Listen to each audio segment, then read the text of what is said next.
Good afternoon Kenya, this is Kenya News Alert and I'm your host House of Zulfa. Nakaribisha kwenye Sema Nasi, ikiwa leo ni tarehe 24 mwezi wa kwanza mwaka wa 2025. Nipo hapa na nani aja ajitambulishe. Yes, this is Felix Andrew. Na wakaribisha tena kwa awamu ya pili ya siku. Natumai kwamba tutaelimishana at least na kujulishana yanayoendelea nchini. Zulfa. Yes. How was your break? My break was actually really nice. So, yes. Nimeweza kujua ya kwamba mbona unaonekana mchovu, ni ulienda kukimbia ama nini? Naonekana mchovu kweli? Hivyo ndo naona yani. Wewe unaniona? Okay, that is just one man's opinion. Sindio? Kitu kai. Yeah. So the thing is, today we had said we were going to host Mary, yes? Yes, and, yes. It hasn't been possible because anashughulikia mambo fulani. We are so grateful that mambo fulani yake anaweza kushughulika. Yes. We're not going to say what it is, but anashughulikiwa. That is the thing. After kidogo I've received the news that the lioness ama Grace Mulei ameweza kuachiliwa kwa dhamana ya shilingi 10,000 after the police heard that Kenyans wanted to storm where she was being held. So that is really good, yes? Yeah, sasa nikuulize. Unajua like kuna kesi yenye uwezi win. Unaweza tamani upigwe mawe? I know, over what now? Over what? Walifanya vizuri juu mimi sipendi wakati raia wanashautia polisi. Ama polisi wakirusha tear gas. Those things were just meant because of those people who doesn't want peace. But when you understand what peace is, you don't need actually to allow those things to be used. Yeah. Don't allow police officers to use those things because of you. Don't allow Kenyans to come for you to use those things also. So let's have what we call good communication skills zenye zinaweza zikatuwezesha kuimarisha amani. Tujaribu vitu differently sahi. Mimi sipendi wa Kenya wakikuonyesha vile wanaweza vuta ile moshi kwenda kwa mdomo. It is very unfortunate. Tunafaa kuheshimu polisi wanafaa kutuheshimu sisi. Alafu na wakati polisi wako na issue na sisi wanatu approach kwa formula mzuri. Wakati tuko na shida na wao tuna approach kwa formula mzuri. Let me tell you, Kenya will be one of the best countries that you will ever enjoy. Yeah, so I'm very happy that at least they decided to come up with a solution over that, mama. And I really appreciate what people maybe decided to do. The fact that the police responded also. Watuambie kama ni wanataka kumfungulia kesi ama washamfungulia. Zulfa, uko na habari gani? What I know is ameachiliwa. Sijapata more detailed information, but the thing is what I'm before we get into today's topic, yes, that you're going to introduce. Yes. You're going to introduce that topic for us of today. The thing is, I'm loving how Kenyans have chosen to protect each other. Like right now, ile story your brother's keeper is coming to use. We are our brother's keeper right now. Sawa? Like mmeona memshika, we're gonna come for her. Because tumekuja kurealize the way we used to have faith in our security system and our security personnel, we do not have that right now and that privilege. Sawa? So watu walikuwa wanauliza kwa nini anashikwa in the first place? Because she talked the truth. Okay. Na leo nafaa kuwa ni surgery, tunamuendea hapo afanyiwe surgery. Lakini Zulfa, according to my view, the way that woman was I'm sorry.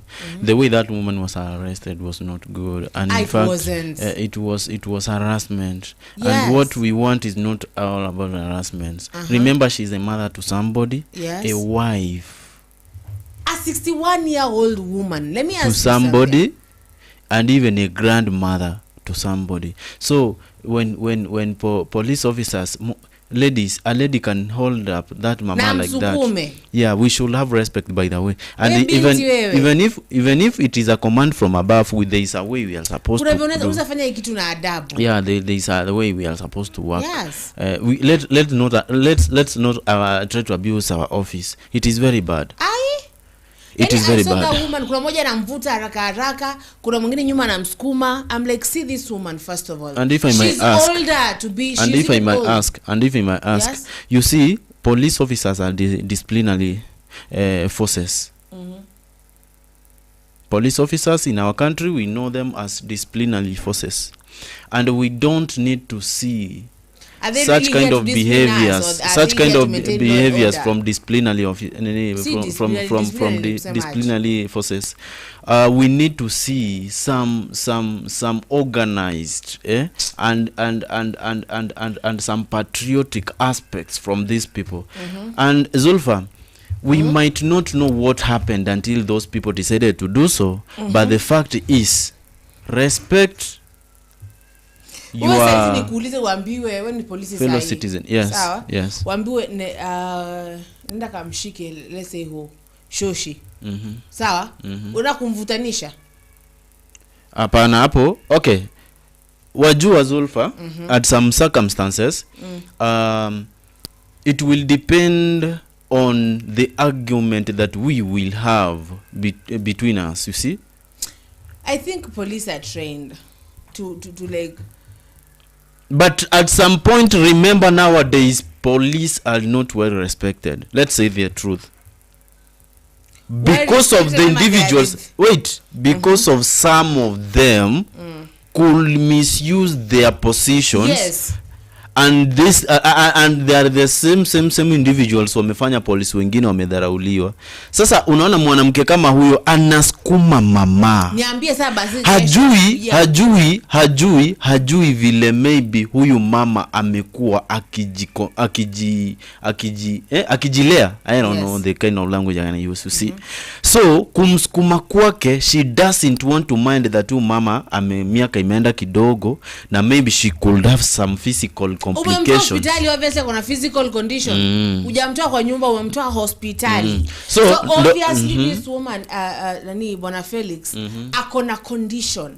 Na pale kwenye ile custom when she stormed kwa CS, after she had explained why the other woman was there, she said that even me, I have a knee that needs surgery. I'm in pain too. Na ujue bado hakuwa amefanyiwa surgery. So these police women and police people, personnel, come in 15 of you with a Subaru out there, kuja avenya Kim aluza asubuhi. Mnakujaje kumchukua mtu ambaye ako kwa wheelchair na Subaru? Seriously, 15 of you coming to take a 61-year-old nini? What is that now? My sister, there is something I was trying to say. It is okay. Maybe the number of these people was considered because you might not know, maybe during the process of taking that mama, other civilians could cause maybe chaos. That's maybe the reason why they decided to just order that number of police officers to just go and fetch that mama. Okay. But the fact is, that police woman could have used a better way to take that mama from where she was to the police car, you see? Pushing her. Okay, yes, inaweza kuwa by chance mama amewaleta mbio kule hospitali akitaka kujua mbona wanamuarrest, ni amefanya nini. Unajua maswali hapo.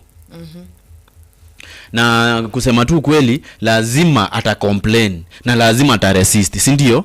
But there is a good way of doing it, si ni kweli? Whereby they could use a good language ya kumconvince so that atoke awafuate. You understand? There is a very good language they could have employed to communicate with this mama. You understand? Now that it failed, it never meant that there was no. Unaona? There wasn't any language that they could maybe employ or any other formula they could employ if possible to convince this mama for her to walk alone to the car. I know that people who are supposed to be harassed are young people and men, not even ladies. No one is supposed to be harassed. Wait, unajua wanaume wengine wenye wako kichwa macho watakupiga ngumi vibaya sana. But no one should be though. Zulfa, ninakwambia kwa kitu yenye nimewahi ona mahali. Sawa? Yeah, that's why inakuwa better kushika mwanaume kama mimi kwa mfano, hapa nyuma hivi mbebe jungi kwenda kwa car to the police car. You see? But harassment won't be necessary. Harassment won't be necessary. You understand? So the fact that now this mama we can just imagine like she tried to resist maybe. Na ukiangalia vizuri I don't think kama niliona mwanaume polisi akiwa amemshika. Kulikuwa na ni wanawake, si ndio? And I'm very sure the male police officers wangefanya hivyo ndio ingekuwa more worse. Okay. Unaona? So it maybe they decided to let that issue to be dealt with the female police officers. But it was not necessary for them to harass that woman because they are in uniform. Unaambia tu ma'am, unajua kuna veza approach mtu. I said, sawa, it is calling disarming someone. Sawa? You can disarm someone, Felix, kama ni mjanja vibaya sana. You can disarm of which is nini ya psychology yangu. But either way, disarming someone. Ukuje mu-approach, habari yako, unaendeleaje? Okay, mimi naitwa fulani, this is my, unaona, tumekuja hapa, tumetuma from kituo fulani cha polisi, sawa? Kidogo we need you pale, sababu kuna some rules venye ulistorm pale, you shouldn't have done that. Unajua kuna venye utakuja umuelezee, but ukikuja like we mama, kutoka kuja. You know, there's a way you can disarm someone. There's a way you can approach someone. Zulfa, thank you so much. Yes? I really appreciate the way you are trying to convey your inside. But let me tell you this, there is a very big difference between Tanzania and Kenya. Oh. Kenya and Tanzania. That so formula, hiyo formula yenye unajaribu kusema, unaona hiyo formula yenye unasema, it is well applied in Tanzanian. Now that's why I am in most cases Tanzanian civilian si rahisi wakorofishane na polisi. Utakorofishaje na mtu anakuambia samahani? Lakini sasa naomba kaka kuandamana nawe mpaka kidogo. There is a very big difference between Kenya and Tanzania. Kenyan police officers wali inherit that formula of arresting from the colonial people. In fact, not only the colonial people during that era, the back. But I think even Tanzanians were colonized by very harsh people, Germans. But now Germans were much harsh because Germans don't come. Who told you? Jews. You don't know. You were not there. Usiongee hivyo. Have you ever seen some of the footages za wa Kenya hapa hivi waki committee? Let me tell you the truth. You will never like them. They are very, very, very, very, very, very bad. In fact, they can make you lose your peace, your internal peace. So usijaribu kusema those Germans and British, maybe British were better. No white man was better. No, I'm saying, no white man was best. I'm not saying that Germans were better. I'm saying Germans, no. But the Germans, no, they did that thing they did to the Jews. The Holocaust. Anyway. So they're still kind though. Yes. Okay. So anyway, I want you to introduce, the thing is, Wakenya wajua ya kwamba Wakenya have decided to be for Kenyan. A Kenyan for a Kenyan. You become your brother's keeper. Yes. Sindio? Now, introduce today's topic. Our topic today inaendea Mr. CS I don't know ni usa anyway. CS Muturi. Justin. Yes, Justin Muturi. CS Justin Muturi akona mambo yenye ame-approach Kenyans nayo. In fact, ame-approach Kenyans na ame-report government nayo. Akisema, I have been discharging my duties even without going to the office. Sawa? Sikia kidogo. There's someone saying here. Sa hewa something. I'm just gonna say sa. Sindio? Umama ndo ulikuwa na read. Asema nyinyi msiongee, Kenyan civilians wakijua wewe ni askari washa kupiga already. I think I think I said, and I usually say, usiache watu wakuwe desperate. And unashtua watu, people live in fear. Unaweza shtua watu, they live in fear, and you know the more you live in fear you adapt. Adapt, how do I deal with this person? So watu wamejam huku, and hata kuna polisi atakuwa is very innocent kabisa, na akule the mob justice of just people because wewe umevaa tu uniform. You know the moment right now you wear a uniform, they think you're a traitor. Na hiyo ni history ya polisi wengine maybe wamekuwa kiaras watu. But my sister, hiyo ni shida nyilileto na some of them, maybe somewhere else. Wakaribu PR, hawana PR kwani huko kwao. Yes, sasa ndo tulikuwa tunasema latest maybe word from Justin Muturi. The first point amesema na anaambia government ni I have been discharging my duties even without going to the office. Let me ask you, my good sister of mine. Yes. Do you justify that statement? And if you justify that statement, justify it by giving references. What do you mean when you say I should justify that sentence? How should I justify it? Come on, girl. Just tell us what you think. When he says I've been discharging my duties, alisema hakuna any pile up your files kwa office. Do you support any government official to work from home? Why? No, I think ile ofisi ni yako baba, umepewa kwa sababu ya shughuli fulani. Nenda katekeleze. Do you think... And I'm not against justice, not justice, Justin Muturi. We love him so much. In fact, Justin Muturi, wherever you know, please receive my own love as a CS to me. Receive our own peer. Yeah, but kwa sahi we want to see what is right for us. Yeah. Yes. Enda kwa ofisi baba, fanya kazi yenye umepewa na wananchi wa Kenya. Sawa. I know you're upset because the government really failed you. Sawa. Hata sisi maybe pole. Hata sisi tuliboeka sana, yani we were not okay when we heard that your son was abducted. With which reason was your son abducted? Anyway, Zulfa, nowadays we have got digital ways of working. Felix, I can work even from home, from wherever I am, and services can be well delivered to anywhere, you see.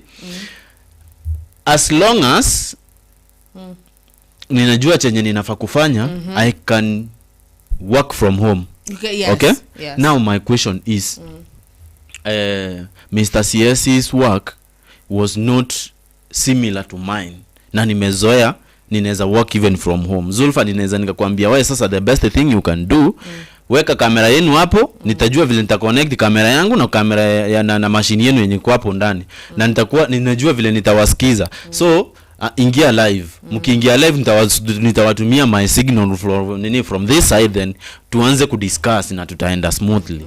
You see, sijafika kwa ofisi, but I can do it from my place.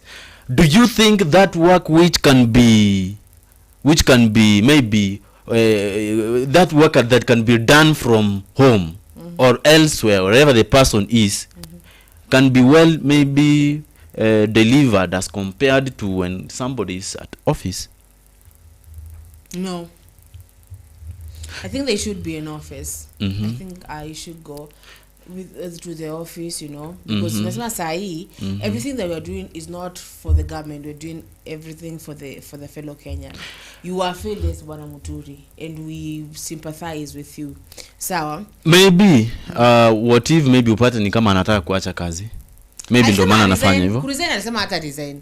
Anasema kuresign, mimi kama mnangoja you are waiting for the shock of your life, I'm not going to resign, because kuna wale watu kidogo walikuwa wanasema pale ati he should resign, ati kama ameanza kupinga serikali na hapo ndani ya serikali he should resign. And he said it was either Mr. Ruto fires him or he resigns. And he said, if you're waiting for me to resign, basi you're waiting for the shock of your life because I'm not gonna resign. Yes. So hiyo kuresign nayo tutoe, ha resign yupo. Yule yupo. Sawa. The thing is now that I think anafaa tu aende kwenye ofisi, sawa? Atekeleze job yake pale. Hakuna mtu ambaye anamtoa pale because atafutwa on what basis? Sawa? Aende tu kwenye ofisi afanye kazi yake. Is good that is bado is keeping up with job yake. But some things you cannot know. Hata ukiniambia Felix that you can stream me from America, you know? There's some things that you need here. Yeah, sure. To be here. True. In case camera ifanye kitu fulani ama producer Eugene aseme I can stream you from wherever I am. Yes, but if tuko hapa camera iko mbele yangu and something happens that I can't do and you're not here, you see that stream imeharibika. So I think it should be in the office. Sometimes you're told you need to be there. Anasema there are no pending documents in my office that require my signature. How can you, okay, suppose now that me as your client, maybe I have already assembled myself before your office and I need your sign, you are not in office, how are you going to go sign my document? Yeah, exactly. Na sijui kwako bwana CS Muturi. How are you going to sign my document? Yes. Yes. So on that note, napata naambiwa ya kwamba pia president yupo Busia anafanya shughuli. Sawa? So could we, but before we ask the producer atafute hiyo mali tuone Busia unasikia na launch projects. So people are like able to onesha ki launch project nyingine because unajua asubuhi nilikuwa naangalia Citizen asubuhi, sawa? And they were saying and this thing bado we were told by Peter that he launched a road in Kirinyaga leo and kesho contractor kamfuata and that road has not been nini mpaka sahi. So inaambiwa ya kwamba he is launching things in Busia and people want to see them. Yes. Now the thing is, I'm gonna ask before bwana producer tafute hiyo video, yes, that footage. The thing is about CS Muturi, sawa? I feel for him, man.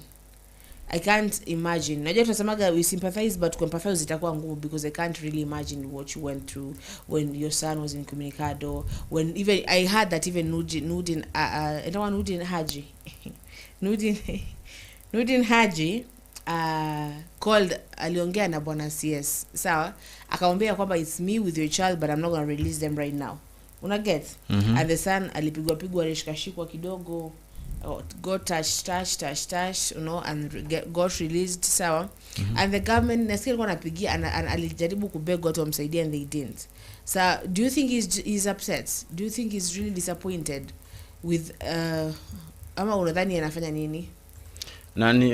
Just CS Muturi hataki kwenda hapo. Na bado umesikia hajakuwa kwa 10 of hizo CS meetings, hajakuwa 10 times is not seen anywhere.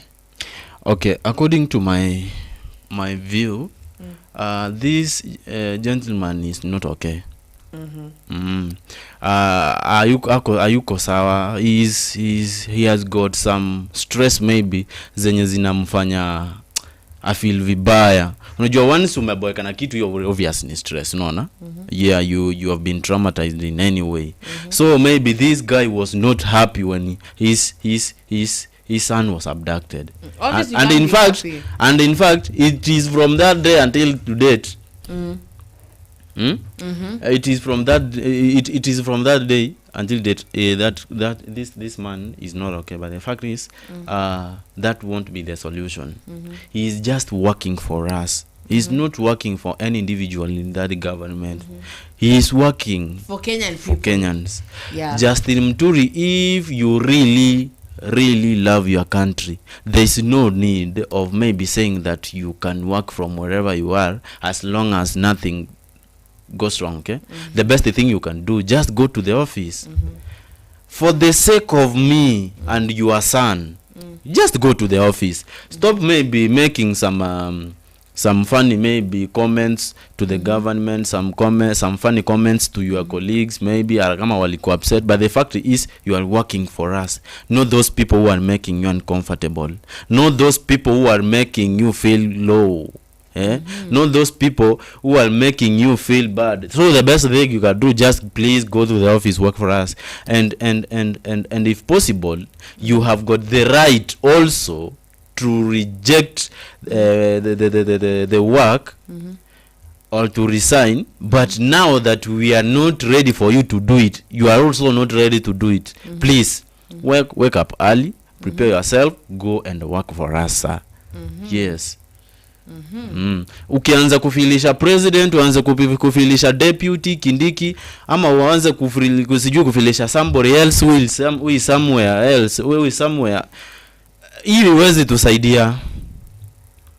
Hiyo ni unatupanish hadi sisi. Yes. You are just punishing us.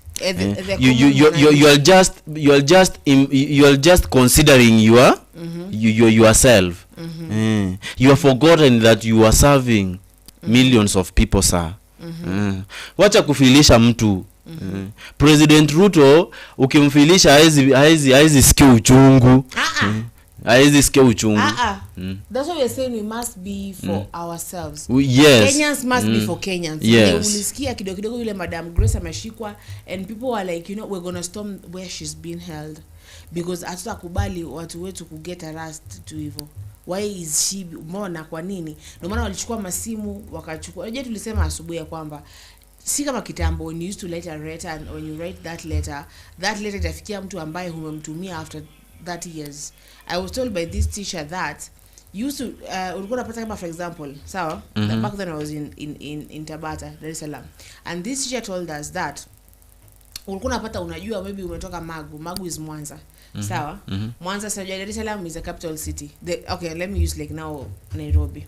Now you're in Kisii, for example. Where? Ati Dar es Salaam ndio capital city? No, si capital city. Sini Dodoma, mama? Yes, right now I'm saying back then. Oh, yeah, sure. Yeah, true. Nilikuwa nimeshtuka kidogo, maybe sikukupata vizuri. I'm just saying back then. Sawa? No, back then. Umesema back then. Yeah. Now sasa huo wakati sasa unapata unaandika uko Magu is in Mwanza. In fact, Mwanza is karibu na Kisii. So you know that? Mwanza? Mwanza iko karibu na Kisii. Yeah. Mwanza iko karibu na Kisii. Yeah. True. Ukipitia njia ya Silare. Yeah, something like that one. Isbania. Yeah. So now unapata ya kwamba utaandika barua na kuandikia barua wewe kama mchumba wangu. Tuseme bibi yako umeniacha kwa Magu na upo nini? Umeniacha Mwanza. Let me say Mwanza. Umeniacha Mwanza uko Dar es Salaam, si ndio? Now I'm going to give a letter to mtu ambaye amekuja. Si ndio? Na amekuja Dar es Salaam. Dar es Salaam ni kubwa. Unaweza kuwa uko place yoyote pale Dar es Salaam. Akutafuta mpaka siku atapatana. If he doesn't meet you ama they don't get you, ndio hivyo barua ija kufikia. Kana hivi nilikuambia, unajua mamako mzazi amekaaga, sawa? Tunataka tunamzika. Unakuja kujua 1 year later that your mother died. If you don't come home often, si ndio? So right now atuko wakati huo wati barua iandikwe eti unajua Grace alishikwa, by the time natufikia ama ni gazeti tunangoja. Right now kidogo kufanya kitu, we have phones. So people are seeing, and we saw what happened to you, Bwana Muturi. But I would really ask you, rudi kwenye ofisi, when you punish like the president, you know what, and I know you're really upset, you're like punishing the entire of Kenya right now. Right now we are not doing things for the government, we are doing things for us, we are doing things for Kenya, a Kenyan for a Kenyan. Sawa? It is us all in each other. Au nadhanaje Bwana Felix? Ni hivyo. Ni hivyo. Punishing the president by not going to the office, punishing the deputy, punishing your cabinet, si wa umepunish. Ni sisi. So nitaomba bwana producer atoke hiyo video tujue. People really want to see what other projects have been launched, Unasikia kuna vitu na launchiwa kwa busia butu tuone nini launchiwa, na unaambiwa Kirinyaga things a road was launched, and then the next day mpaka saa hii bado. Aliacha pia Taveta vitu zimeget launched, relaunching, as Nick said yesterday. Launching and relaunching of things. So we don't want that. Tukiendelea kusubiri producer aendelee kutafuta, unaweza tuambia kitu bado? I'm going to read something, yes?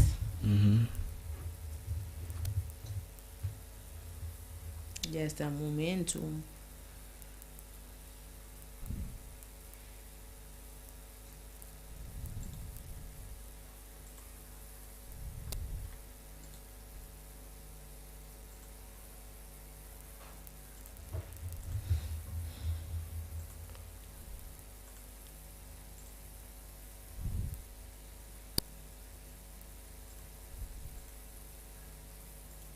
So this is about actually a story ya Bwana Ruto kukua huko. Sawa? Naambiwa ya kwamba William Ruto has been going around talking about uniting Kenyans, but someone really needs to let him in on a little secret. We are already united. Unasikia? Just not the way he thinks. Umeyeka? Endelea. Okay. We are already united, sawa, in our collective frustrations with his leadership, and that has left us poorer, business closing down, and the economy hanging by thread. So, Mr. Ruto, unity isn't getting everyone to cheer you on, it's about getting us to stand together and call out the destructive policies that are ruining the country. We are united, but not behind you. Okay? And that one I would say, what do you think about that message? You know, people are united. Do you know Kenyans are united? Yes. When wa team gani ya mpira? Ati? Which team? Ama wewe niambie, team yako ni gani ya mpira? Mimi na support Liverpool, but mimi si fan sana. Oh no, we're the same place. Which one is better, Man United or Manchester? Manchester ziko mbili. Tuko na Manchester United na Manchester City. It's the same thing now. No. Hizo ni timu mbili tofauti. I'm asking, Man United need no, let me not get into that. So, the thing is, people are united out here. People are united out here. Just not the way that Mr. President what? Thinks. Kama unapata Mr. Producer unapata hiyo, aeke basi.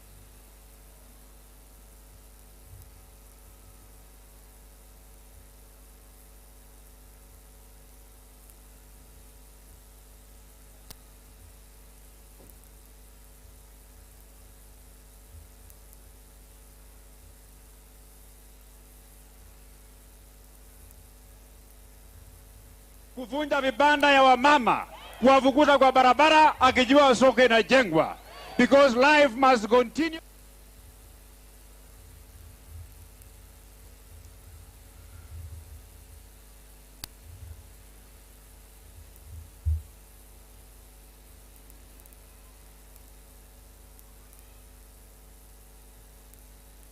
Juzi tumekubaliana vile sasa uchumi umekuwa sawa sawa, umeanza kunyorosha kasi. Sisi wananchi wa Bungoma vile tulikuambia, sasa ile jina yako ya Zakayo tunakata katikati na panga.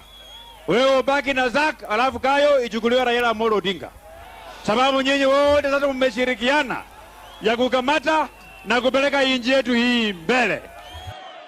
Huyu rais mtasimama na yeye? Anatosha atoshi? Anatosha atoshi? Ile mambo yangu ya bishop niendelee nayo ama nikwame? Wale wa kusema niendelee kwa mikono kusema niendelee. Nyenye watu ya Bungoma, mjihadhari na maziwa ya jioni. Maziwa ya jioni hawaandiki tikiti. Maziwa ya jioni ni ya mama na watoto kukunywa. Unawacha kwa kabati, unakuja pusi imekunywa imeangusha chini. Maziwa ya asubuhi ni Didmas Wekesa Barasa. Mimi natosha ama sitoshi? Mimi natosha? Nione kule nyuma kama mimi natosha. Nyuma. Asanteni sana, Mungu awabariki.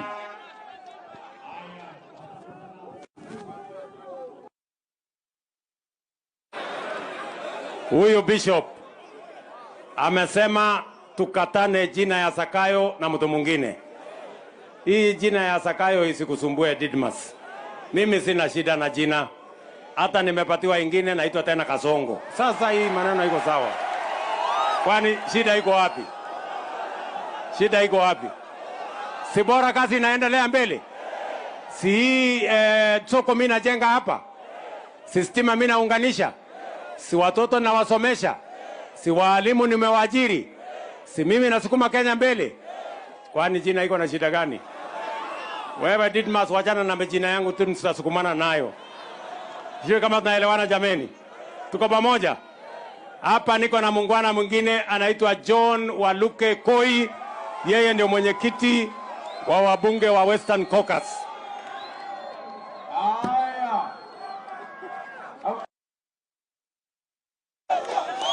Wacha kelele. Wadi ya Bungoma mlembe. Wadi ya Bungoma mlembe. Mlembe swa. Mlembe te. Mia mia. Leo ni siku ambayo tulikuwa tunatarajia. Na nataka kuchukua nafasi hii kuwashukuru nyinyi nyote kwa kujitokeza hivi kukaribisha rais wetu, Rais William Ruto. Rais, tunakushukuru wewe kwa kazi ambao umeendelea kufanya Kenya hii. Wengi ambao wanapika mdomo. Wewe wacha rais asikie maneno yangu.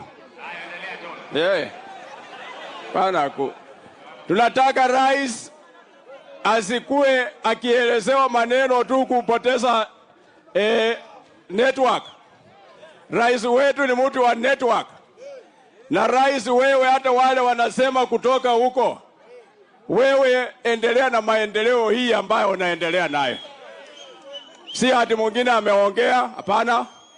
Inji hii ni yako, tulipiga kura hadharani na tukaamua Ruto ndio rais wa Kenya. Vinyangarika ingine ikiongelea kando, hiyo ni shauri yao. Na watu ya kule wasilete mdomo hapa. Ati mdomo inatoka huko mlima, ati inakuja hapa Bungoma, ati mambo ya shuka ama Kakamega, hapana. Sisi tunajitawala wenyewe hapa. Na hatutaki mdomo yao ije hapa kuongea kuhusu mambo ya ati Ruto analipa dividend. Dividend ni pesa yetu. Na Ruto ameamua kama miaka yote isukari ilikuanga. Mbona hawakuwa wanaongea? Saa ile Ruto amelipa dividend ndio wanaanza kutupa mdomo yao. Wakwende kule na mdomo yao mahali wanatoka, wakae kule. Na sisi pia tuko na viongozi. Tuko nao hapa. Tuko na Wetangula, tuko na Mudavadi, tuko na Oparanya, na hata mimi niko. Si hati watu waletee sisi mdomo yao. Kwa hivyo kwa mambo ya maendeleo Ruto amefanya. Mambo ya dola ilirudi chini. Mambo ya unga, mnaona siku hizi hakuna kupepa pakuli kwa kichwa, ilirudi chini. Mambo ya mafuta ilirudi chini. Sasa mtu akiuliza ati Ruto akitembea Western ati anapika siasa. Na siasa ndiye inaleta maendeleo. Bila siasa hakuna maendeleo. Na siwapike kwao pia wapate hiyo sisi tunapata. Uwifu ni ya nini? Kwa mambo ya sisi hata ya Bungoma hapa. Kwa mambo ya Kakamega ama Vihiga ama Busia. Mimi kama chairman wenyu nataka mshikane. Peleka message kwa wengine kwamba tunashikana kabila zote. Kwamba mshike vitambulisho. Kwamba kura this time tunaenda kupiga kura yenyewe ile watu ya huko mlima watashangaa vile Western imepiga kura. Na hatutaki mchezo ya mtu yoyote. Wangapi wanasema Ruto nataka nione kwa mikono huko? Ruto. Na ameleta waulile. Haya. Sikia ya mwisho, sikiza. Wabone bwambi buno. Wechile bolile Kibukaren ya nanu. Kibukaren.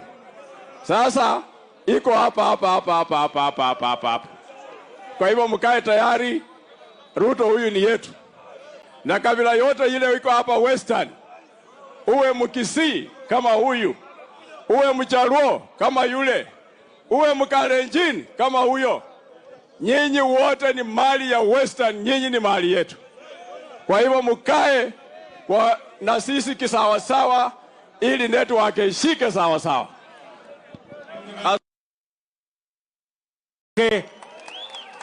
Hapa pia niko na gavana wetu wa kwanza ama wa pili, Bwana Wangamati.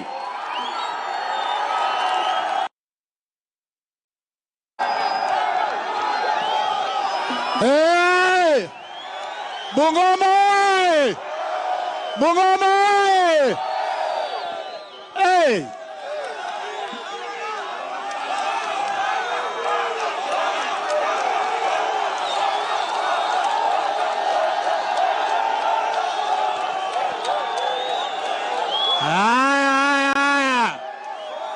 Mheshimiwa Rais, ebu ngoja kidogo. Mheshimiwa Rais, kwanza mimi nakushukuru kwa kuja siku 5 umetembea Western Kenya. Umekuwa hapa, umekuwa Busia, umekuwa Kakamega, umekuwa Vihiga kwa maneno ya maendeleo. Mimi nataka kushukuru sana Mheshimiwa Rais kwa haya maendeleo umetuletea hapa Bungoma. Tumekuwa jana Lugulu tukiunganisha watu kwa stima. Leo umekuwa hapa ukisundua soko, hii soko kubwa hii. Mheshimiwa Rais, mimi nakushukuru sana kwa sababu wakati yangu nikiwa gavana hapa tuliungana na serikali kuu tukajenga Chebukube Market. Sasa mimi nakushukuru sana Mheshimiwa Rais. Ya pili, mimi nakushukuru sana Mheshimiwa Rais, umeongea hapa maneno ya Bungoma Town hapa. Naona hapa gavana wangu wa Kakamega yuko hapa. Naona waziri Opanyera yuko hapa. Hii Bungoma mawazo yangu Mheshimiwa Rais, na umeiguzia. Nilikuwa nataka hii muhula Bungoma Town ikuwe city. Na ukiangalia requirements za city katika Kenya hii, juzi Mheshimiwa Rais ulipatiana Nakuru ilikuwa muhula wa jana. Juzi umepatiana Eldoret. Mimi nakuomba Mheshimiwa Rais, city ya 6 ikuwe Bungoma.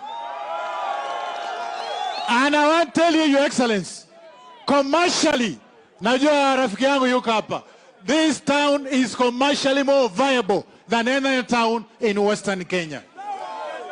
Ya mwisho Mheshimiwa Rais, mimi nataka kuuliza watu wa Bungoma. Vandu wa Bungoma, ekazi na hona tawa. Hii town nirembesha ama si kurembesha? Nilijenga dola ama si kujenga? Nilijenga hospitali ama si kujenga? Nilijenga stadium ama si kujenga? Mambo matatu hapa Bungoma, viongozi wenye tunatafuta. Hatutaki mukora, hatutaki mwizi, hatutaki mbuaji.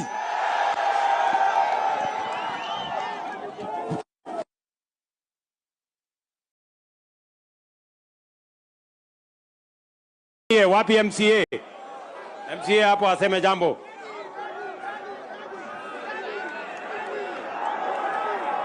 Amjambo. Sisi hatuna mambo mengi. Mambo mengi watu wameongea, isipokuwa barabara hii. Watu wamekulia pesa kila wakati. Uturekebishie hii barabara. Asante. Wanyakundi, mbunge kutoka Kisii, sema tu Mrembe, alafu tufunge mkutano. Amjambo. Mrembe. Mrembe swa. Mrembe te.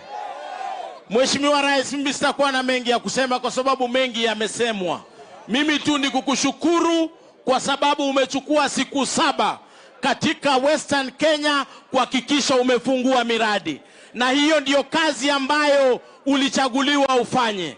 Wale wengine wenye porojo ambao nilisikia juzi wakiongea kuhusu maneno ya Western Kenya, nataka wajue iko wenye Western Kenya na hao ndio wataongea maneno ya Western Kenya. Tuko na Oparanya hapa ataongea maneno ya Western Kenya. Yeye alikuwa naibu ya rais lakini hakuongea hata siku moja kuhusu Western Kenya. Yeye alikuwa naibu wa rais lakini hakukuja hata siku moja hapa Western Kenya. Yeye ni mtu mkabila, yeye ni mtu wa shares. Aruhusu mheshimiwa rais yeye atufanyie kazi. Asanteni sana watu wa mkoa wa Magharibi, Mungu awabariki sana. Kubaliana kulialala kuli pamoja. Mimi nataka niseme asante sana jameni kwa kutukaribisha Bungoma. Mjue tunawapenda sana. Mambo ya soko itaendelea, stadium mimi nitamaliza, mambo ya hospitali mumesema hapa nitashughulika nayo, maneno ya barabara mimi nitashughulika nayo. Tayari mambo ya mbolea iko hapa kwenu, mulime, tutalishe chakula, tuondoe njaa, Kenya isonge mbele. Watu wa Bungoma tumekubaliana jameni? Hebu nione wale wanasema tumekubaliana. Asante sana. Orio muno, chenda bulai, Nyasaye mulinde. Asante sana. Thank you very much. God bless you. And we love you, the great people of Bungoma. Asante sana.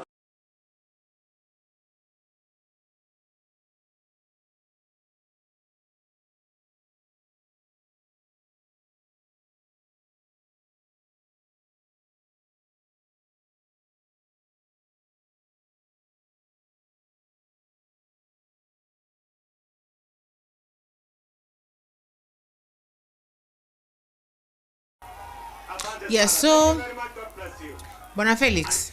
Yes. Umeweza kumsikiza Bwana Rais? Nimemsikiza vizuri sana. Nimemsikiza vizuri sana. Now what have you gotten out of that? Siku ya kampeni yake haijafika though. Kuna mtu hapa anasema, kuna mtu amesema, kuna comment fulani nataka kuisoma pale. Amesema anaitwa Lingat Dickson, amesema siasa ya mapema badala ya kazi. Siasa ya nini saa hii? Siasa, why are we doing siasa right now? Right now, as we said yesterday, we are looking at projects. Like, I think siasa should be done the last 3 months of huo mwaka. Said a whole year. 3 months already. Kenya tunajitokezea. Wakenya tushajua who we gonna choose. Said tunapata year to year, Kenya is just politics. Kenya ni politics. Nothing is happening, just politics and matusi and vitendawili and a lot of bullshit in between. Nothing is happening. Barabara zinakuja wakati wa the last 3 months ya kura. Ndo barabara inakatwa.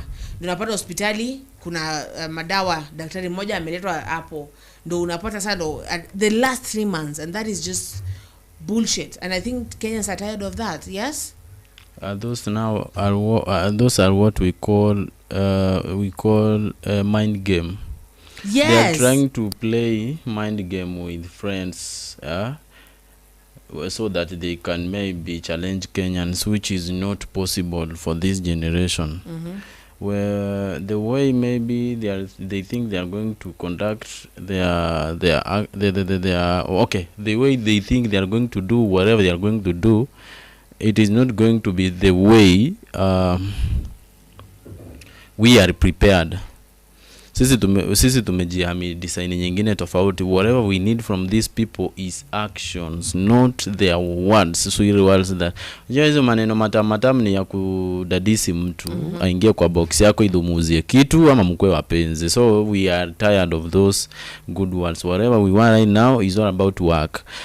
Minus work is all far. There's nothing you can convince any Kenyan with right now. But the fact is they are trying good work they are trying to unite people.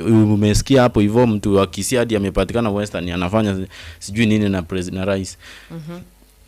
Let me tell you the truth, that is now chenye kimenifurahisha. At least like hakuna ukabila, unaona? Hakuna ukabila. Yes. At least hiyo ndio mimi imenipea morale, as in they are working together, but now by working together, let that working together not be the reason why maybe you are going to take advantage and danganya wa Kenya according to anything you are going to kudanganya them. But the fact is matendo kwanza. matendo kwanza watu wamechoka na story, and as there's one person ambaye aliweka hii kitu vizuri sana, that is Bwana Sifuna. Bwana Sifuna alisema when you've already done what is supposed to be done, you wouldn't ever need to tell people I need this and I need that and I did this and whatever. Whenever we've already seen it, you don't need to speak. Let your work speak for you. Let your work speak for you. That's why, as we are saying, we're insisting for Bwana Muturi, regea kwa ofisi. Baba, we know you ulivunjwa roho and the system failed you. But just know, right now, the system, we don't have any trust in the system. We have trust in each other. We trust each other. Yeah, let's... A Kenyan for a Kenyan. Now, enda pale useme, you're doing it for Mkenya mwenzako. Kwenye ofisi ambayo Mkenya amekutrust nayo for us, not for the president, not for who. And I know obviously it's not easy because they failed you, you know. But take heart. Even as Kenyans have been failed, but we are trying to take heart do tupiganie nchi yetu. Yes? Zulfa. Unajua ni kama ile time yenye maybe ungekasirika na mtu, unapata like other food yenye ulikuwa nayo ya lunch, umeshindwa kula, naona unapatiana kwa mtu mwingine, mnamwaga mwishoe. Bado ile hasira ipo, yes, na unaona like no need, maybe hata unaona like uwezi hata kula kwa sababu umekasirika, but the fact is pia unaumia, unaona. Hata wewe mwenyewe unafanya nini? Unaumia. Hasira ipo. Mambo mengi yapo, maneno mabaya yapo, mostly from friends, you see. We are not supposed to take we are not supposed to allow the asira to control us, because the moment in to control that will be the moment maybe we will never make any good judgment that can please anybody, that cannot benefit anybody, cannot benefit even you yourself. So tukiendelea, kuna statement yenye pia CS Muturi alikuwa amesema, inasema, even when I was Attorney General, you will never find any document pending on my desk. Even when I was Attorney General, you will never find any document pending on my desk. Zulfa? Yes. Meaning, haya ni mazoea. Haidai kwenye ofisi. Sasa meaning see this time around peke. Hebu nikuulize something. Let me ask you something. Tuje tukosane hapa, sawa? Ama something happens to you here, sawa? Sawa? Something happens to you here, and upate sisi hapa kama job, you know, we treat ourselves like family here, as you've seen, sindio? I take care of you, you take care of me, and all that. So we reciprocate the same energy, and then you're giving me a certain energy, and I'm not reciprocating that energy. So now unakuja unapata kuna kitu kimekwapenia hapa, and I saw, sawa, and the other producers saw, na wakina Eric na William Gabi they saw, sindio? And I saw, na niko tunajifanya tujaona, ama nakwambia tumeona, but sasa unataka tukusaidia aje? Unajua utakuwa unasikia hata kuja kwenye office maybe ikiwa ngumu, ama unadhanije? Utakuwa una feel nakuja, why am I working with these people who betrayed my trust? You know, maybe sa kidogo pale na muru, kidogo pale na muelewa, you know. As I insist arejee kwenye ofisi, as I insist aende tu hapo afanyie Wakenya kazi, but think about it. Niambie. Hivyo ndo maana nilisema, like the moment you can allow asira iku control, that will be the moment pia some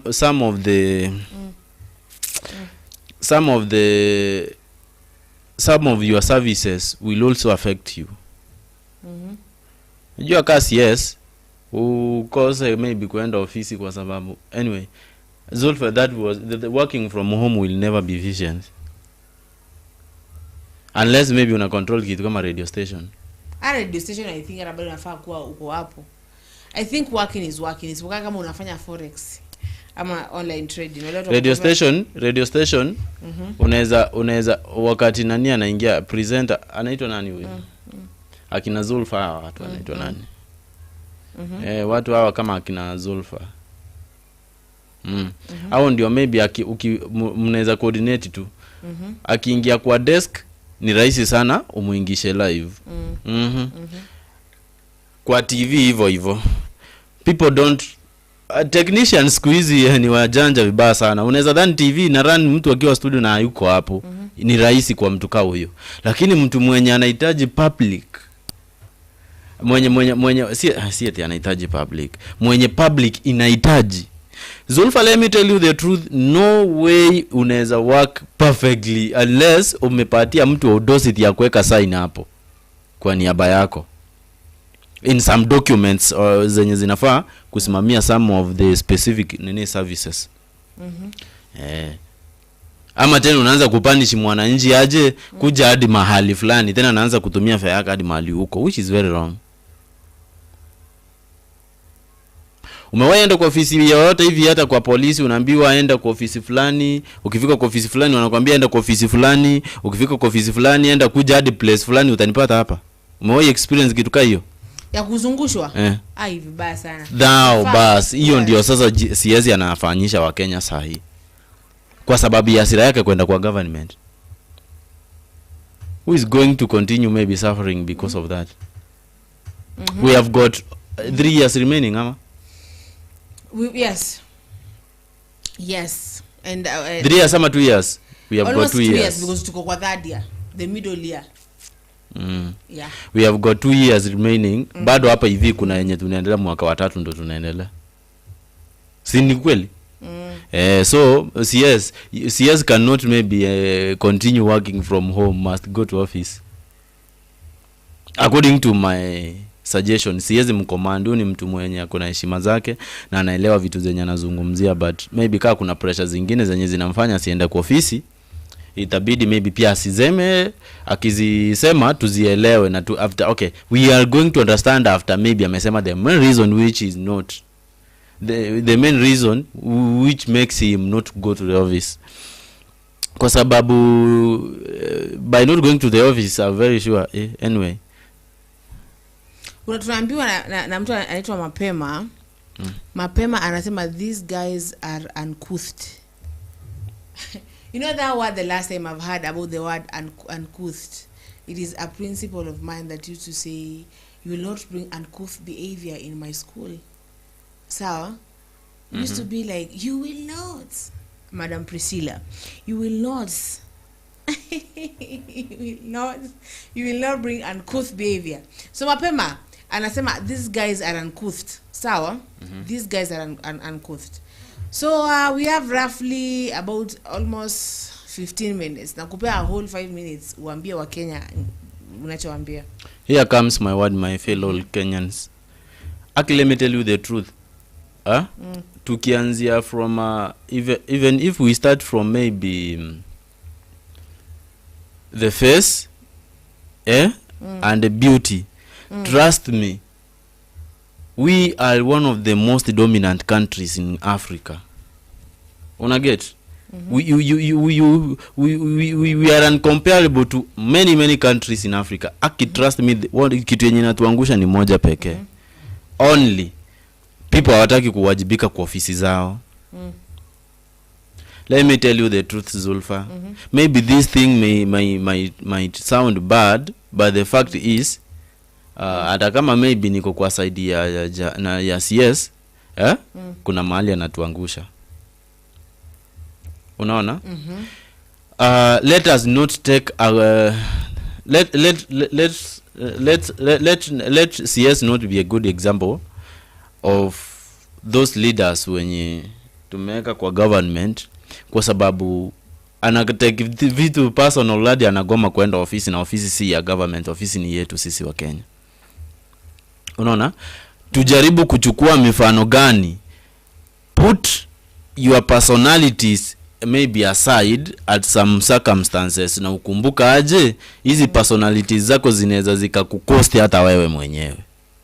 Unaona? Let us try to be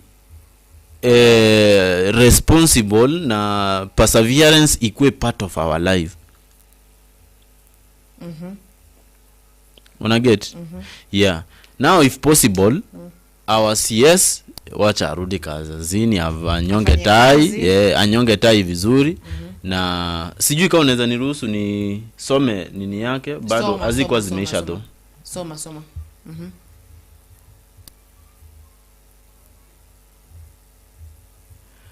Anasema hii department yake is an independent commission and the CS is not a member of the commission. Sawa? Haya. Alisema pia in another point, in fact ni anauliza question, did my absence stop the swearing in of the commissioners? Akiwalai usikate kwanza hii show. No, nataka kwanza watu waone kama wanaweza jibu hilo swali. Wanauliza hivi, did my absence stop the swearing in of the commissioners? Do you think his absence was essential according to your point? Do I think what? If his absence did what? Stop the swearing in of the whatever? The CSS who are being sworn in. No, it didn't stop. But what does that have to do with the office though? By the way, what does that has to do with but you see, Zulfa, it was also necessary for him to attend, to be sincere. Because and I serve the people of Kenya, not the president. I'm gonna serve the president. Who does he serve though? And I serve nani? Those people, CSS wanna serve. So wanna serve us. Ama do they serve the president? Who do they serve?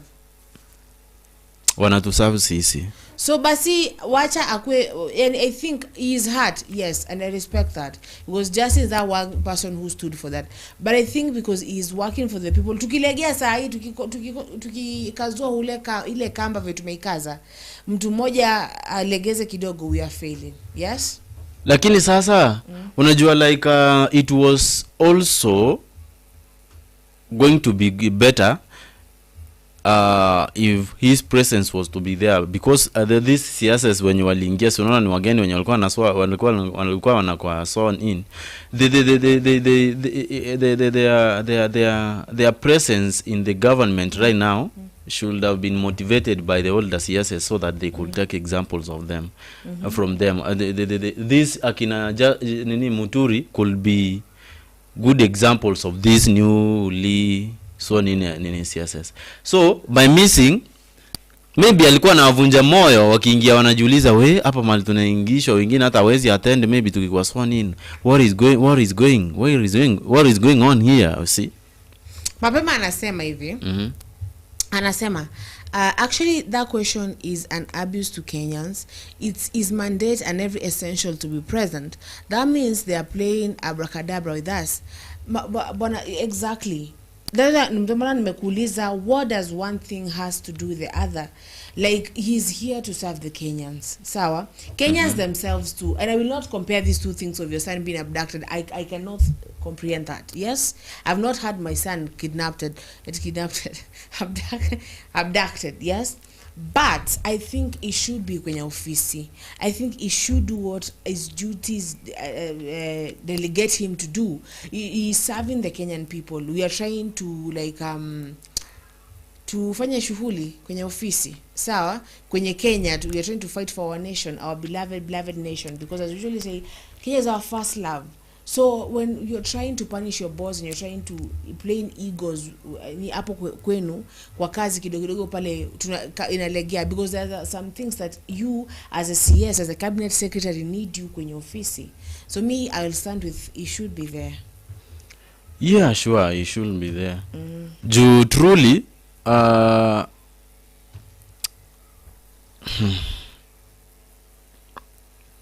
unajua, okay, anaweza fanya hivyo maybe apate next time akiulizia sasa kitu kama ugovernor au kitu kama usenate ama any other seat yenye anaweza maybe vie for.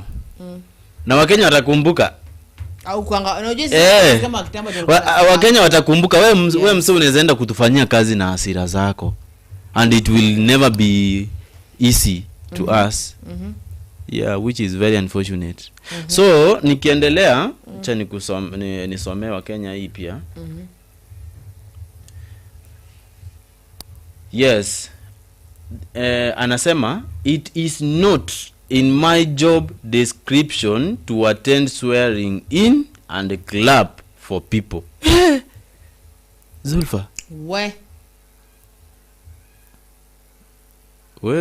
let me repeat it again. It is not in my job description to attend swearing in and clap for people. What? Is that not ego? That is egos. They are playing egos. Na unajua afari wawili wakipigana ndio naumia pale chini. Nyasi. And nyasi is as Kenyans, because the moment that ni mko na hizi egos mnapigana, you know, hivyo my egos you and your boss. Asa Kenyans pale unapata kazi ya Kenyans haifanywi. Unapata projects have been launched and been relaunched all the time, so So what do you think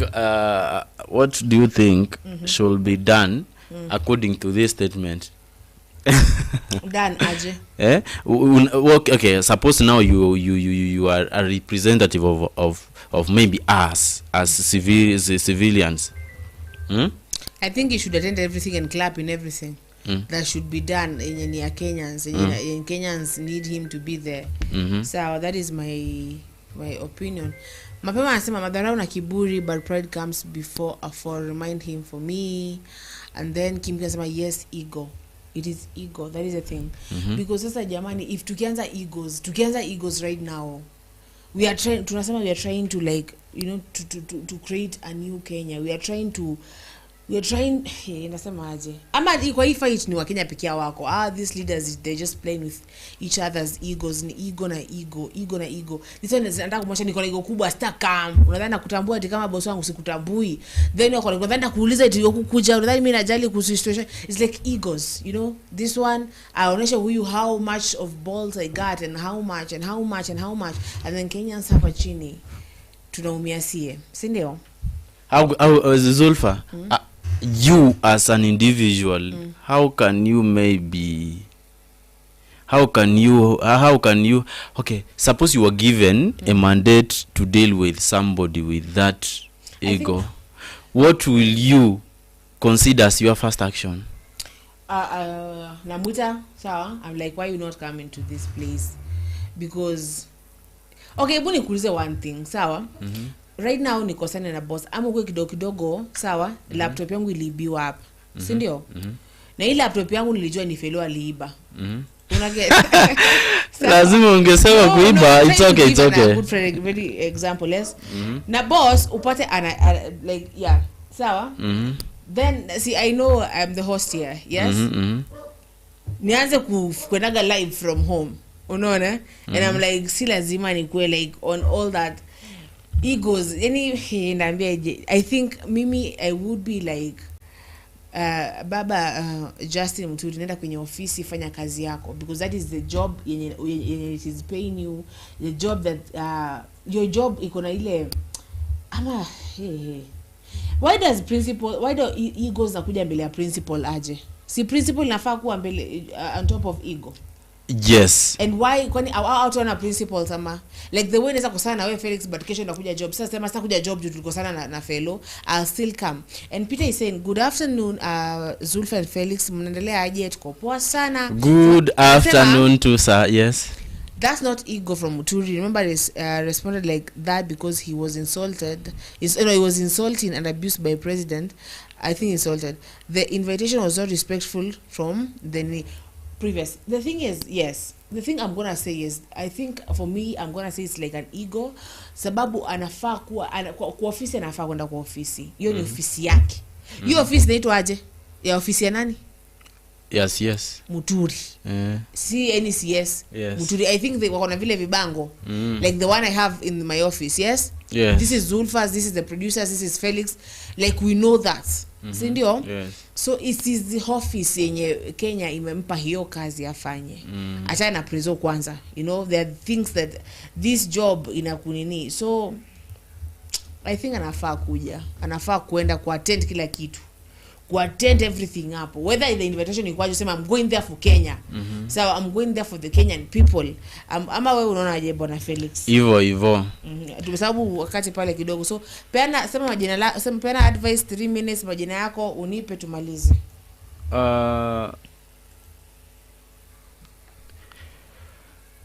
Juu nimekomandi lakini unajua zikuwa zimeisha though. Sijui kama tunaweza kuwa tunakuchelewesha labda ama.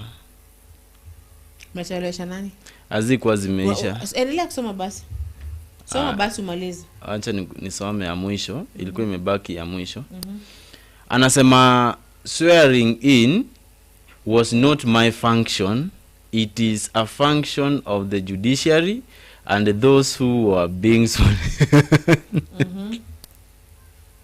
Zulfas yusikia hiyo? Nimesikia. Swearing in was not my function. It is a function of the judiciary and those who were being sworn in. Yes. So I tell you the truth, this person hayuko sawa, ako na hasira nyingine kubwa sana. Ako na hasira nyingine kubwa sana, I tell you the truth. Hadi anasema it was not his function. But the judiciary, ilikuwa function ya judiciary.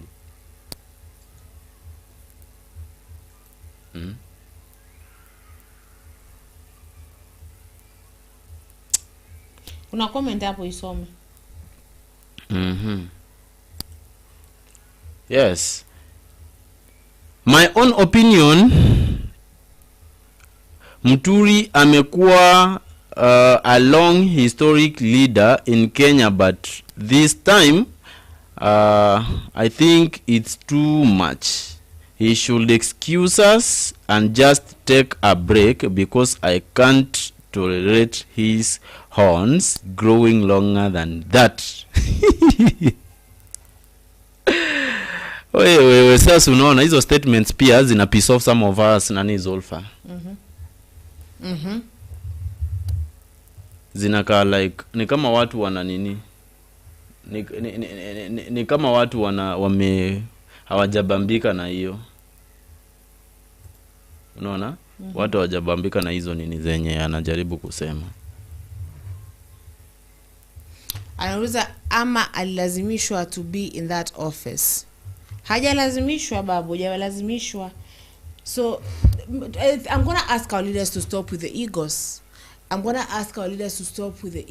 Kabisa. Like upate ego, hakuna ego. You know, you're told, I think ukisoma philosophy pale kidogo inasema ya kwamba ego ndio kitu to separate us from being gods.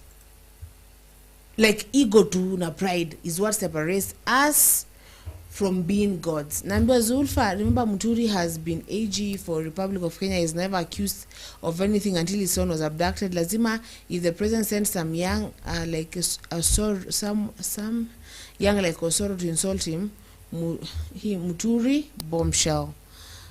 All that is true. Tunasema ya kwamba we cannot comprehend. Peter, nampenda sana Justin Muturi. Hatuwezi comprehend whatever he went through mtoto wake alipokuwa abducted, we cannot. Ama unaweza Felix? Unajua all this ni kwa sababu maybe I'll feel so low na aka feel like ni kama amekuwa underrated. Zulfa, the whole of the CS family unaona inaweza kuwa imeboeka vibaya sana na kama sasa wanaona like there is no need of that seat anymore. Unaona? Kwa sababu they could have maybe advised him appropriately. Unataka kuniambia ati maneno yote yenye amesema haja discuss hata na familia yake? Ama na chief advisor wake kwa mfano? Asha devicewa, ashapata some of the information, ashapata some of the advices zenye zinamuelekeza kutokana na wale watu wenye anaamini. For this person to sound these statements maybe ni kwa sababu he is well pissed off.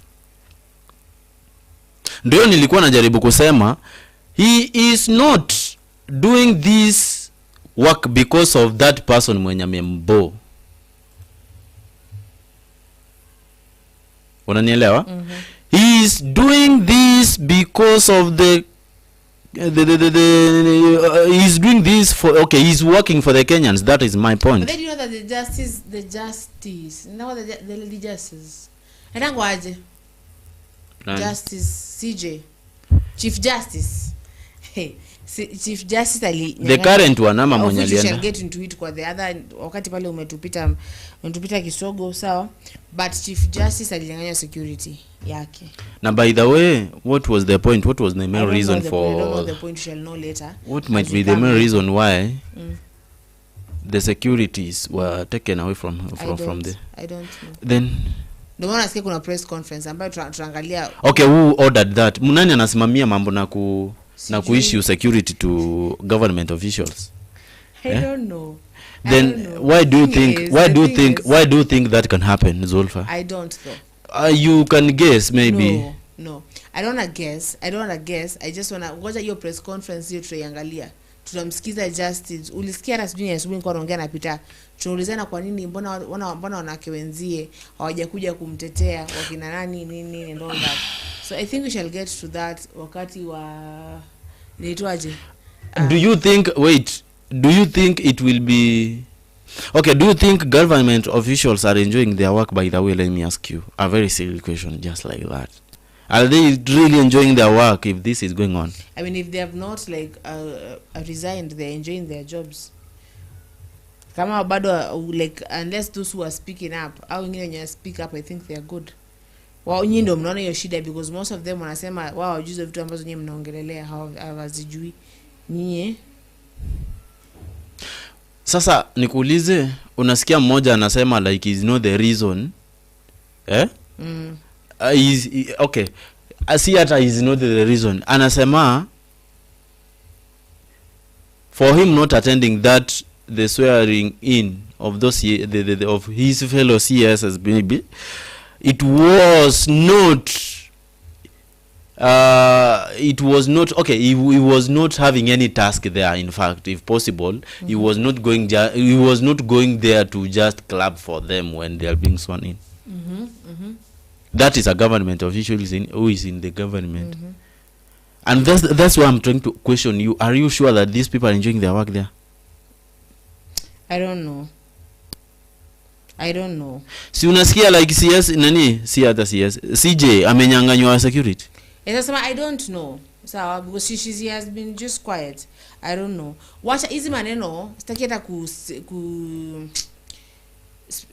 speculate anything. I just want to listen to your press conference, and then when I come back later, I'll come back with the entire information. Unless you know, how do you think? Do you think they're enjoying their jobs?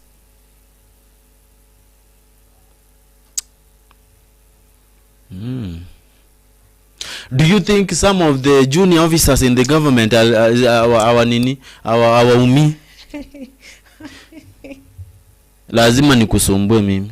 No, I am asking you a question and nirudisha na answer. Why are you doing that? I'm asking you, sababu unauliza swali nimekwambia mimi sijui. Sawa? Sijui. Seti hujui. No, I don't. Because I don't. The last time I heard of this justice ni wakati huko akipeana whatever. Akipeana hii whatever who has become the president and staff. Si ndio? So the thing is, kama menyanganya nimesikia leo asubuhi menyanganya security yake. The thing is, wewe continue. Tell me, do you think they are enjoying their jobs? You must have an opinion. Let me tell you the truth. Watu wenye wanaumia hapa are the junior officers who are present in those offices. Sikia siasi aendi ofisi, lakini anasema hakuna kazi yenye imewahi fanya nini? Aribika. Sawa? Meaning he has got the mandate to fire anybody mwenye anaweza kosa kufanya kulingana chenye anataka. Mapema anasema is this regime, in this regime, no, maybe Osoro and the likes wana enjoy, but also huwezi kuwa mzuri all the times. Ukiona kimeanza kuumana, amechoka na udhulumati, and he wants to take a U-turn, na hawapendi hiyo. Or the CS or CJ or CS, sawa. I think mapema we are always saying that people when you become a truth teller in Kenya right now, you become an enemy of the state, sawa. Pale CS tuliona CS alivyosimama akaongelea kuhusu issue yake ya abduction na akawakanya akamwambia waache. I remember this guy akienda kwenye X akasema ati I get fired, itakuwa win for president if he gets fired. And then people were waiting maybe for him to quit, and he didn't, and I like that he didn't, sawa. So yes, Felix, wacha Felix akuelezea hiyo point vizuri. Nani Zulfa, mimi before nieleze hiyo point vizuri naomba tu, sawa, hata unisikize vizuri. Unaona, the CS Muturi aendi kwa ofisi, sivyo? Lakini anasema no work is pending. Kumbuka hawa watu wanakuanga na wasaidizi fulani ama the junior officers in their offices. Unaniambia uwezi dhania hata kama maybe uko sure like those people wanaumizwa ama wanafanywa na overwork. Felix, I think you have something that you know that you want to tell us. Just tell us directly instead of asking questions kona. Just tell us, what do you know kuhusu kondani. Sasa mimi sijai kwa hiyo ofisi, but I know kuna kuanga na junior officers there. You see? Secretary wako, sawa? Assistant wako. Kwanza Kimani anasema, remember president has senior position in government, though coalition agreement, he can't be fired just like that. Elaborate your statement yako kianani Peter, please, if you don't mind. Mimi nilikuwa najaribu kusema, let me tell you the truth, Zulfa. Yes. Watu wenye saa hii wanafanyishwa kazi mingi, in fact yenye hata si yao, ni wale wenye wako kwa hiyo ofisi. Watu kama secretary na other people wenye wako so close to the CS. Because if you cannot do according to the will of according to his will, you are going to lose the job. If you can figure out, you see. Do you think is that will be the best way maybe people could any work from home? No. Hao wenye wako kwa office, do you think their working condition is good? Akisi nishakwambia I don't know. Utaendelea kutojua. But the fact ni moja, my sister. That is now the reality. Uwezi niambia like mtu anaweza wake kutoka nyumbani na kila kitu ikuwe perfect. Itakuwa perfect aje? Felix, you want me nikwambie kitu? He is just somewhere commanding. Okay, sawa. Obviously kama mtu anaenda kazi anapigwa coffee. Kazi.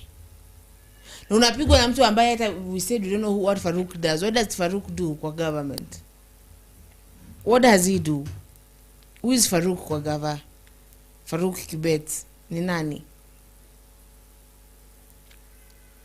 Sasa huyo mwenye unaniuliza pia mimi nimewahi sikia hata footage yenye watu some of the leaders wanasema this is a good guy. Kwanza ile time yenye Gachagua alikuwa deputy before impeachment, he could say this is a very good guy.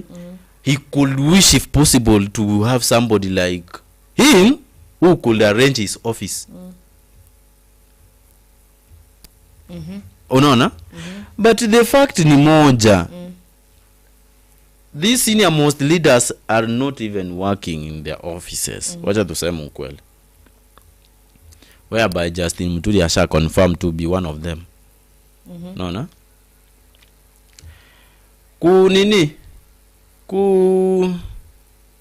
kusema like I can work from home perfectly and no services that can be okay, then do you love that work at okay, do you really is your extra effort valuable to that work? Because when you are working away from that work, there are some of the qualities that work misses.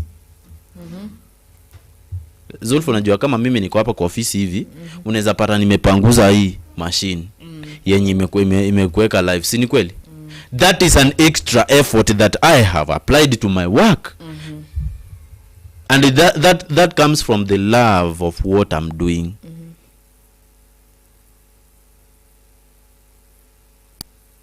Unaelewa? Yes. So the moment maybe we could be saying and supporting that. The juniors are burning their midnight oil to ensure kazi inaendelea. Akiwala, thank you so much sir. In fact ndio kitu nilikuwa nataka Zulfa nijibu. How do you know they are sir? Ameandika mapema. How do you know? Mbona unasema sir? Unaweza ona vile mtu anaandika message. So mdee maize andika hivyo. Hapana, wanawake mnaandikanga na ma feelings. Kwenda. Seriously? Abu is okay, thank you so much Zulfa for rectifying me. Wacha niongee hivyo ndio usikiera. Sasa ndio sivyo ndio nataka niongee ndio usikiera. Why you assuming like he's a sir? Like why are you assuming that he's a sir? Thank you so much. Thank you so much mapema. Zulfa amesikia raha. Nini? Na pole, maybe if that is not your agenda, but you will confirm it if possible. Juu unaona Zulfa hapa ananichochea hadi anacheka kwenda chini akiangalia miguu. Officially I say I am sad. Thank you. The thing is, you should I can see it. You can see what? I can see the usidhani vile wanawake wanachat hivyo ndo wanaume wanachat wewe. Ni za maboy sasa. So I should go home now. Yeah. Because sir. Sasa nani, thank you so much Peter. Peter, thank you so much. Peter nasema CS Muturi is a senior CS in Ruto government because of coalition agreement between deputy party and UDA. He might even be disrespected by junior officers in office, so Ruto can't fire him unless Kenya Kwanza dissolve. Oh, is that the point, Zulfa? Yes. Is that the point? What point? That Muturi is a senior CS in Ruto government because of coalition agreement between the DP party and UDA. It might even be disrespected by junior officers in office, so Ruto can't fire him unless KK dissolve. And then is that the point? And then there's if Koome is out, Hamed will be the new CJ. Ruto will take full control, of the judiciary, Jesus. And then here's Zulfa polepole jamani. Polepole aje, afai kuassume eti wewe ni mwanaume. You might be a woman. Why mpaka unless useme I am a sir kuite sir. Asa anasema tu aje sana, anasema eti anajua venye wanawake wanaandika. You generalizing. You love to generalize things. You people, these women, you know. And then there's Peter Kimani anasema it is true. So is it like officially, is Koome officially out? Is that the thing now? Koome ni huyo Chief Justice. Sasa wakati wanataka Koome out, lazima umnyang'anya securities. Yes, they want her out. Na akipata shida saa hii nani atakuwa responsible? So anasema she has money to employ her own. Venye Raila nani aliandikaga wake wa Russia o Germany, I don't know, there's someone aliandikaga wake wa Russia. Watu wana waste pesa vibaya sana. So unaleta Mrussia kuja kukuwekea security, atajuaje huyu ndio enemy? Russians, I think Russians are good, or Israelis are good. Do they have detecting machines in their brains? Yes. Kama maskari zetu wanapelekwa huko kwa Mossad wakawafunze how to be good. Unajua this is not then Zulfa Reki squad walipelekwa kwa Israel kwenda kufunzwa. So yeah, maybe they're good. My sister, there's something I want you to understand. This is a foreign country to Russians. Unaelewa? for them to come and adapt to this environment and know that somebody they have been against this person, it will take time. Lakini sisi akina Zulfa tunaelewa aje Justin Muturi, some of the officials in the government wanaiza, so we can easily detect the somebody's enemies. These people are just wasting money. So hiyo story ya kunyanganya security, it will easily maybe explain to you. But that I remember wakati Mama Ngina alikuwa amenyanganywa pia security. Nakumbuka pia wakati pia Uhuru alikuwa amenyanganywa security. I don't know what move is this. I don't know why you move you kwa ni kuhusu. Mbona? I don't know that move. Sawa? Eti Ruto anakuwa responsible. Anakuwaje responsible? Sasa anakuwa responsible for Kome's anything bad, yes? And that's hivyo President Ruto ndiye ameorder hivyo wanyanganywa security ama? CJ, the Chief Justice should be protected by Kenya, the government, yes? But si judicially, okay, Ruto ni executive, si ndio? Ruto ni executive, ama si hivyo? Tuko na the legislature there. Ebusa mezo 3 arms of law ni ngapi? Tuko na executive, judicially, na legislature. So you are judiciary, CJ. Judicially ni akina Koome. Sasa si wako independent. Kim tafadhali bro, tusaidie ndugu. Anasema Koome is going, Ruto anataka kuongeza term limit by using the what the fuck? By using the judiciary, but Koome is a failure. But asiende. But they still pushing the 24-year term. 24 years. Anasema that's why Grand Mula has been attacking her, Nelson, Harvey and others. Where are they still pushing that? Tunakumbuka ya kwamba tulikuja ngati kwambia there is this thing. Sasa ndio maybe 2027. Ndio sasa 2027 ni kesi akiwini aende hiyo miaka 24. Hey. Wakenya mtakubali hiyo kitu? Hapana. Alafu ndio mtu atutesa. Angalia vile hii life imekuwa ngumu hivi. Jamani. Zulfa. Hii miaka 3. Zulfa, kama hii miaka 3 imekuwa tafu hivi. Hata miaka 2 mwezi mmoja.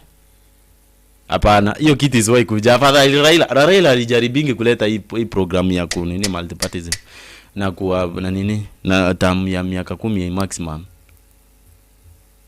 Guy. Wanataka kukaa cha kina Museveni? Hapana, Kenya yetu itakuwa vibaya sana. Do you really support that? Aiwe. Na support. Na mbona unakaa na hiyo sura? Sura gani? What do I support? Unakaa na sura ya kusupport hiyo miaka 24 Zulfa. Why do you want to attack me? Usupport that, nitakufukuza kutoka studio. Why do you want are you serious right now? You want a reaction from me? That is what you want, a reaction from me. Sasa mbona una smile tu wakati huyu alitype miaka 24? Meaning una support. Wewe acha mambo. I love si unaona you love, but let me tell you the truth.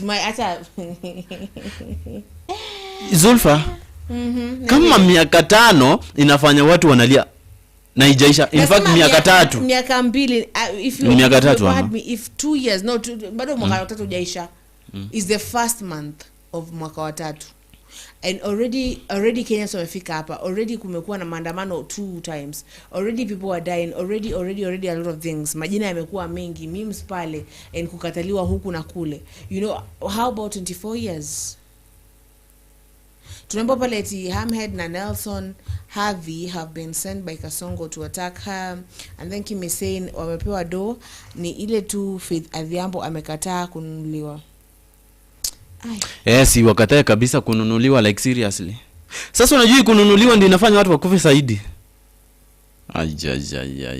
Executive of Kenya controls security services including IG. 3 arm of government are executive dishes. Yes. Au watatu. So executive ndo akina nani? Ndo akina Ruto ndo na control security. Executive unajua ndio amebeba government. Zulfa, why do you think they are trying to do this? Is it not because of their personal benefit?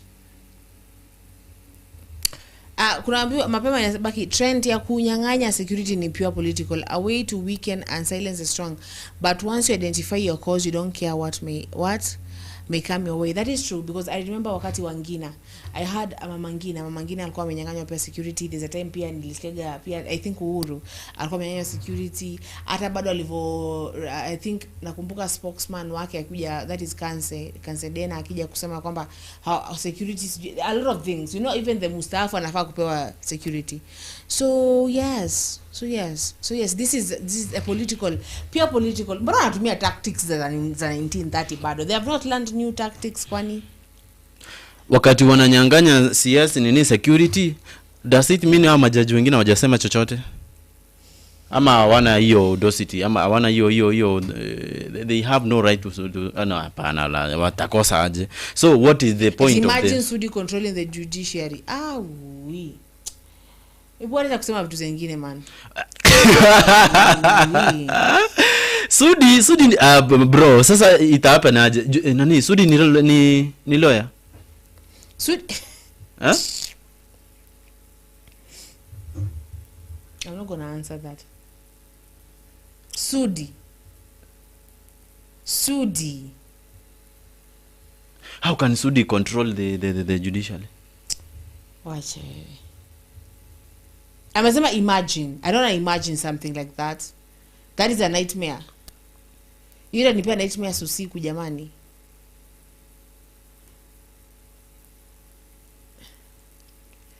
Kim wa Sudi necessary. I know. Acha nipea nightmares akisema hivyo. Aish. What? Anyway, noma sana hiyo, noma sana. Sudi ya control judicially. Sasa si basi kila mtu sasa Kenya itawaipata haki kweli? Zulfa? Yes. Kenya itawaipata haki kweli? Sasa pale nataka uage watu na mimi waage watu alafu tutoke studio. Tupatane hapa kwenye Kenyan updates. Tukijibu hayo maswali. Do I think? Zulfa, do you think? And I tell you, Felix, do you think so? Do you think that is the case? Do you think Sudi would be a very good leader when it comes to judiciary and all that? Do you think that would be a good fit? It would be a good fit, yes? So, sema majina yako kamili ya kenye kitambulisho na yes. Anyway. Soma hiyo comment ya mwisho kwanza. Bro, in this regime kuongea ni kwa wachache sana. 90% fears Ruto to the point of death. That's where he has a judiciary, legislature, etc. kwa mfuko. It is just sad. That is what I'm going to say mapema. It is just so sad. So sad that so sad. How is Uganda, by the way? How is Uganda? CS even Muturi security withdrawal coming soon. Wait, if Sudi controls parliament, he can control judiciary too. They influenced it during impeachment of Gachagua.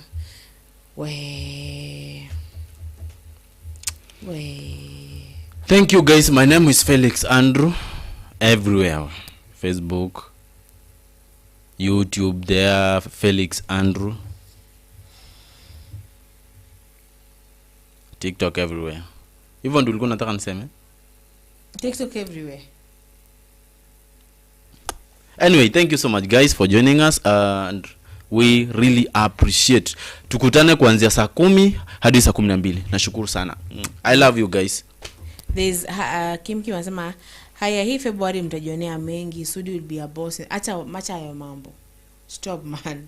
Stop. Hapana Kim. Aiwe. Yule wacha endelee kuongoza wenye anaongoza. Acha tu abonge man, but to be given such power to such a person. Let me just say this is Kenya News Alert and this was Sema Nasi.